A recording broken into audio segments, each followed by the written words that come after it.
শেষ হতে চলেছে পবিত্র মাহে রমজান, তবে চাঁদ দেখা নিয়ে এবারও তৈরি হতে পারে বিতর্ক। মাহে রমজান মাস শুরু এবং শেষ চাঁদ দেখার উপরে নির্ভরশীল। চান্দ্রমাস কখনো 29 বা কখনো 30 দিনে হয়ে থাকে। সৌদি আরবের বাৎসরিক ক্যালেন্ডার অনুযায়ী শাওয়াল মাসের প্রথম দিন অর্থাৎ ঈদুল ফিতরের দিন হচ্ছে 30 মার্চ। সৌদি আরবে 1446 হিজরি সনের শাওয়াল মাসের চাঁদ দেখা গেছে। আজ এক বৈঠকের পর দেশটির সুপ্রিম কোর্টে এ ঘোষণা দিয়েছে। এ খবর প্রকাশ করেছে খালিজ টাইমস।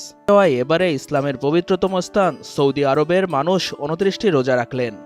এদিকে ইন্দোনেশিয়ায় আজ ঈদের চাঁদ দেখা যায়নি। দেশটিতে আগামী সোমবার 31 মার্চ ঈদুল ফিতর উদযাপিত হবে বলে ঘোষণা করা হয়েছে। আগামী 31 মার্চ সোমবার দেশটিতে ঈদ উদযাপন করা হবে।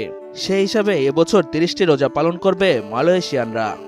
বাংলাদেশে কবে ঈদ উদযাপিত হবে তা এ সভা থেকেই জানা যাবে। তবে বাংলাদেশে চাঁদ দেখা কমিটির বৈঠক বসার আগেই সংযুক্ত আরব আমিরাত ভিত্তিক আন্তর্জাতিক জ্যোতির্বিদ্যা কেন্দ্র শনিবার জানিয়েছে বাংলাদেশে কাল চাঁদ দেখা যাবে।